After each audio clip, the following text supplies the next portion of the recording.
chilling tales for dark nights.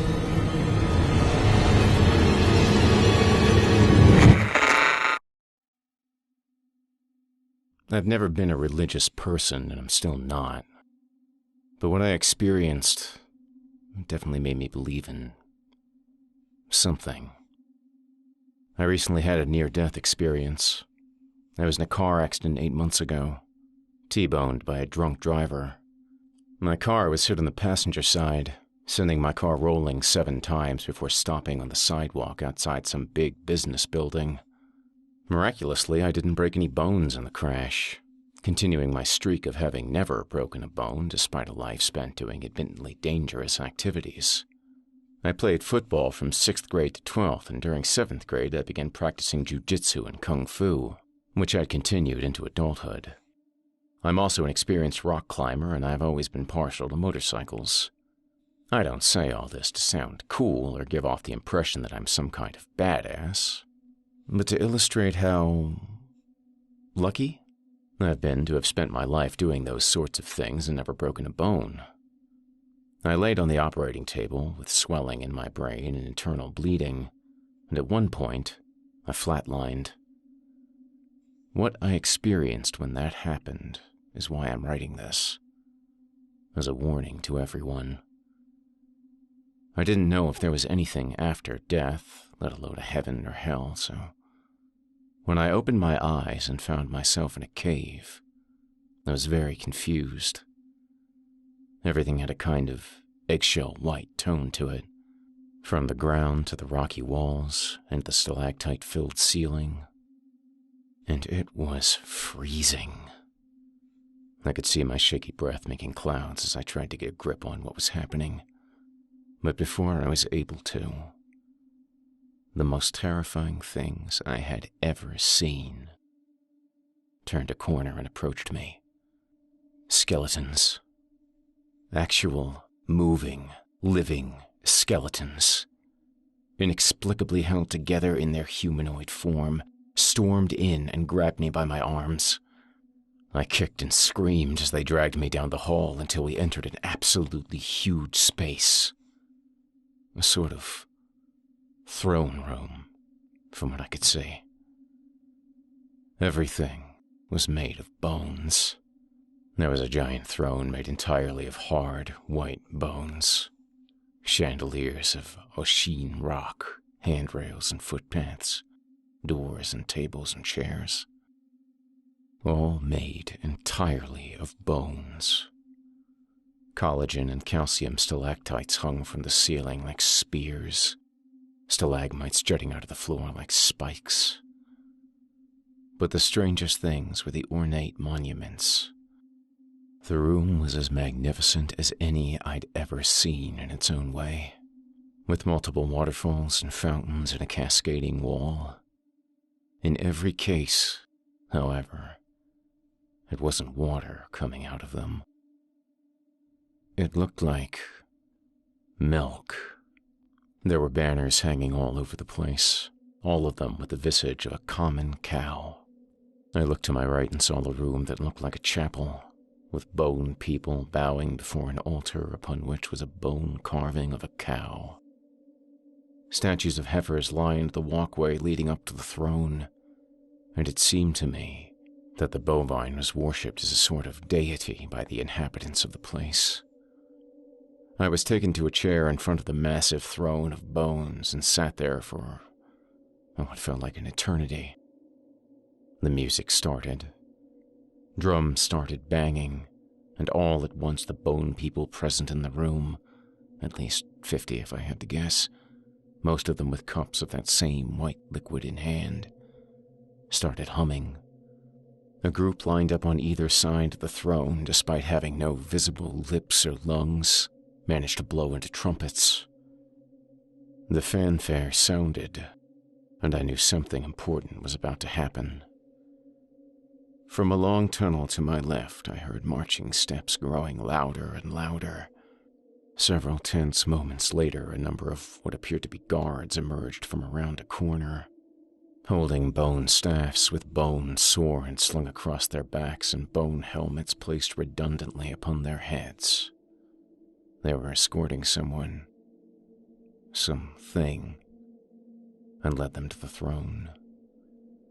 The person of honor stood before the throne, adorned with a magnificent bone crown, and raised his skeletal hands in the air.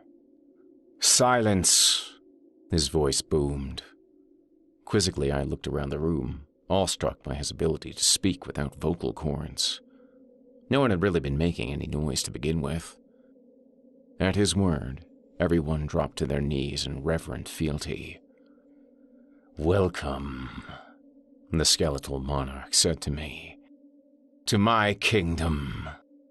Cheers erupted from all around me. "Silence!"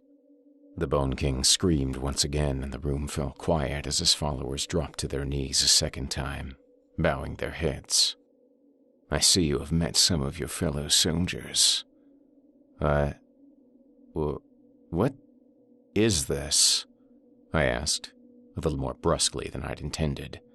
"This is your new home. That is, until we are adequately prepared," he replied. Prepared for what?" "Who are you?" I asked. "Oh, I am the ruler and commander of the skeletal army," he roared, eliciting another round of raucous applause before screaming yet again, "Silence!" He regained his composure. "But you may call me Mr. Skeletal." "Oh, okay," I replied nervously. "And why am I here? Isn't it obvious? You are a powerful ally, a gifted individual. You are one of the strong-boned ones. Your time living was spent doing all manner of dangerous activities. Never once did a bone of yours snap, unlike the weaklings that overpopulate that deplorable wasteland of an overworld now." Another eruption of cheers, another call for silence, another bowing of heads. Pathetic mortals who rely on slings and casts and metal rods and screws. It makes me sick. But you've courageously dedicated your life to the completion of the most injurious of activities, and yet your bones prevail.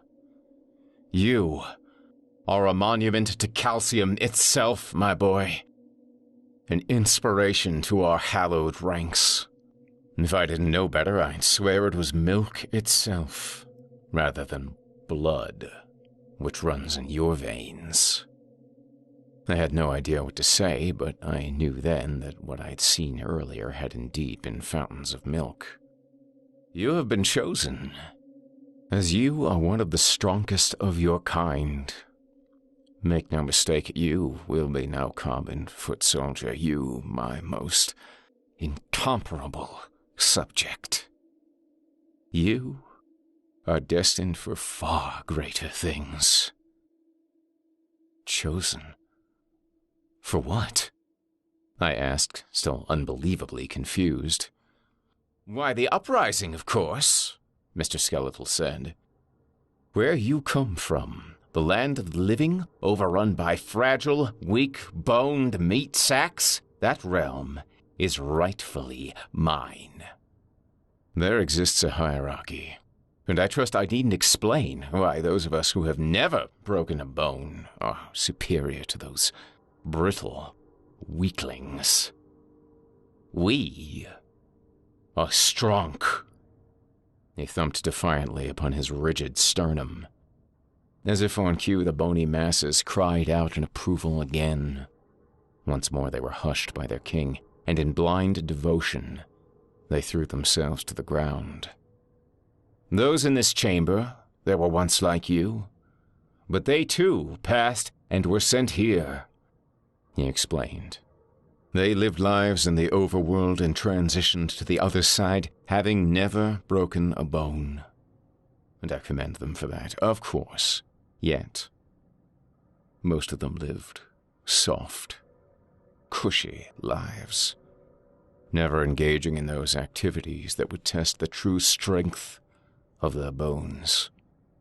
You, my boy, your bones are truly strong. You have proven their unique strength time and again. This is why you are valuable to me. So, I stammered, bewildered, doing my best to piece everything together.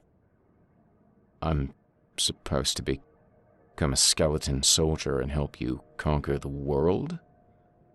I have faith that you will become a great skeletal general, the king replied. You will stand by my side, and together we shall take control of the overrealm from the weak-boned mortals. As one, we shall break their arms, and legs, and wrists, and ankles, and fingers, and toes, and necks, and backs. We shall drown them in milk and marrow and settle for nothing less than the destruction of their very souls. Once my army is prepared, we will cross over, and the war shall begin. At that moment, I realized that my sister, mother, and grandparents had all broken at least one bone in their lives. If I went along with what had been planned and played my part, I would be sentencing my loved ones to death, or worse. At the same time, I recognized that great value was being placed in me, so, in spite of what should have been obvious horror and confusion, I responded with mock assuredness. No, I said. I refuse. The rooms instantly burst into a cacophony of angry screams and jeers, and these Mr. Skeletal did not put a halt to. You dare disobey the Skeletal King, he shouted at me. I didn't know what to say. I knew I could never join his ranks if it meant murdering everyone I'd ever known.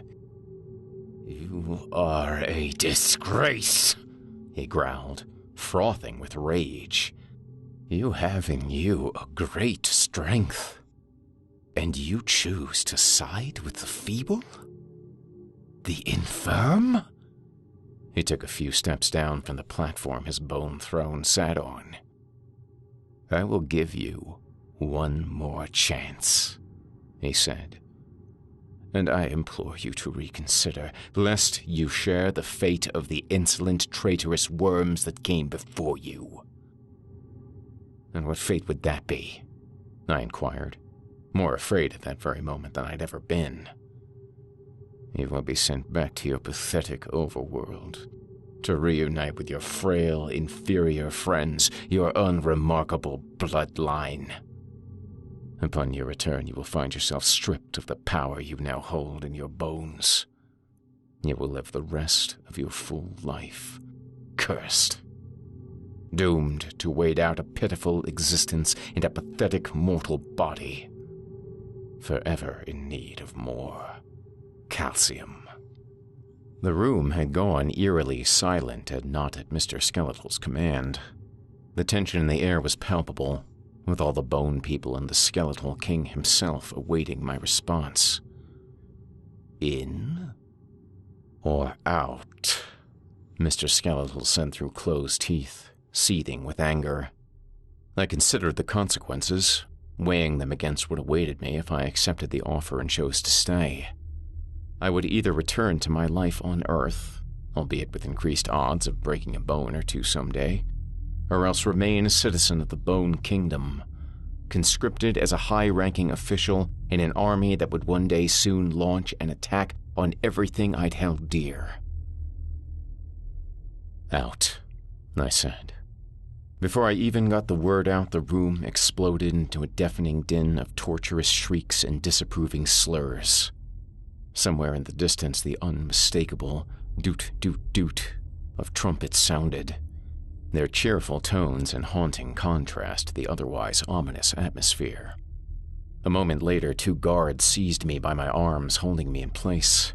"Fool!" Mr. Skeletal said, an odd mixture of disdain and disappointment evident in his thunderous voice. You may have strong bones, but you're as stupid as your easily broken brethren. You could have had it all. You could have been a general in the most powerful army your miserable world will ever see. But no more. I will send you back, because, like the bones of our army, my words are unbreakable. But make no mistake, where once you were as steel, you will now be as the hollow reed. Where once you would have had the opportunity to lead an unstoppable force in our rightful taking of the overworld, you will now be our first target. With a wave of the remains of his hand, he turned away from me in disgust and cried out, "Get him and his weak bones out of my sight!" His soldiers obeyed without hesitation. Nearby trumpets bellowed again. I was dragged back to the room in which I was initially awakened. There, they beat me systematically. First, they targeted my arms with clubs, beginning with my hands, then my wrists and forearms. They then moved on to my legs, first striking my feet, then my ankles, knees. They saved my neck and back for last, the entire time berating me for my treasonous behavior. I don't know for how long I was in that room, getting my body worked over by skeleton people with bone clubs, but it felt like years. When my thrashing was complete, a cloaked attendant approached me as I lay, still writhing in pain. She uttered a few indecipherable words as she dripped what I presumed to be warm milk over my forehead, and then said, "Go forth, but walk nimbly, as a man no longer strong. We shall meet again at the time of the reckoning." And then I awoke, restrained in a hospital bed. The next several weeks were a blur of medications and doctor's appointments, but every now and then, throughout my recovery, the images of the skeletal army and the Bone Kingdom flashed before my eyes. Once I was finally able to see and think clearly, everything that had happened when I had flatlined came flooding back. For the first 6 months of my recovery, I was confined to either a bed or a wheelchair. But now that I'm up and able to move as freely as I had been prior to the accident, the gravity of Mr. Skeletal's threat had become abundantly clear. Within the past 2 months alone, I lost my footing while descending my porch steps and shattered my ankle, jammed my wrist so hard that it fractured, and upon my return as a trainer at my jiu-jitsu academy, I performed a roll as part of a routine demonstration and broke 2 of my fingers. The doctors have no explanation other than bad luck as for why I've become so injury-prone, but I have no doubt Mr. Skeletal was no hallucination, and his curse far more than a figment of my imagination.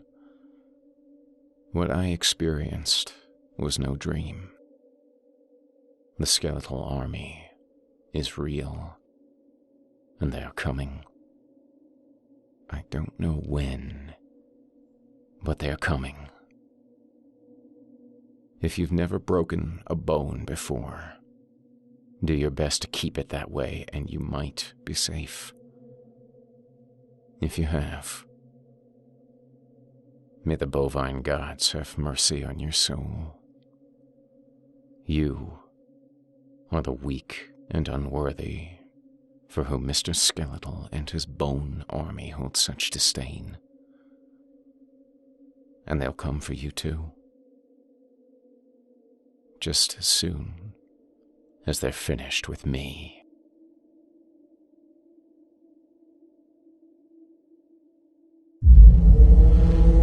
Chilling tales for dark nights.